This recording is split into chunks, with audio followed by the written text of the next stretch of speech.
ভারতে বিনা নোটিশে গুড়িয়ে দেওয়া হলো ৪০০ মুসলিম পরিবারের ঘর। কতটা নিন্দাজনক কাজ এটা, যে একটা রাষ্ট্রে নোটিশ ছাড়া ৪০০ মুসলিম পরিবারের ঘর গুড়িয়ে দেওয়ার।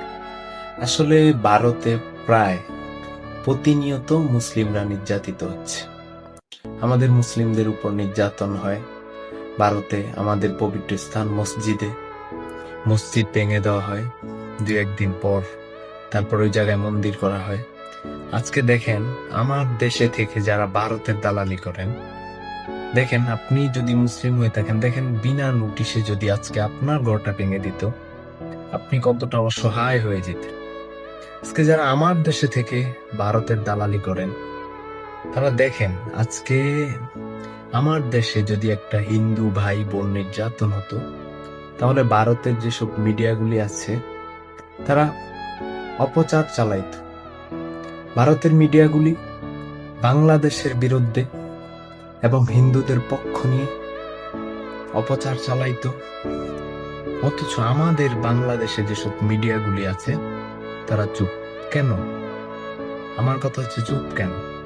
আজকে ভারতে আমাদের মুসলিমদের উপর এত নির্যাতন হয় একটা রাষ্ট্রে, তা নিয়ে আমাদের মিডিয়াদের মুখ বন্ধ।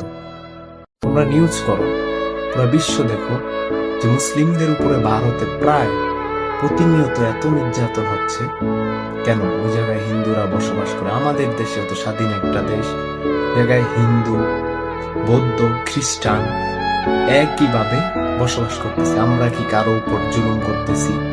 কারো উপর নির্যাতন করতেছি? আমরা প্রায় বাংলাদেশে 90% মুসলিম হওয়া সত্ত্বেও আমাদের দেশে হিন্দু, খ্রিস্টান, বৌদ্ধ তারা খুব শান্তিতে আছে। আমরা চাই তারা আরো শান্তিতে থাকুক, কারণ তারা সংখ্যালঘু যারা, তারা আমাদের মুসলিমদের কাছে আমানত। আমরা তাদেরকে সব সময় ভালো রাখার চেষ্টা করব। তাদের ভালো খারাপ দেখার দায়িত্ব আমাদের। তাহলে ভারত কেন পারতেছে না? ওরা কেন আমাদের মুসলিমদের উপর নির্যাতন করে? ওরা কি চায়?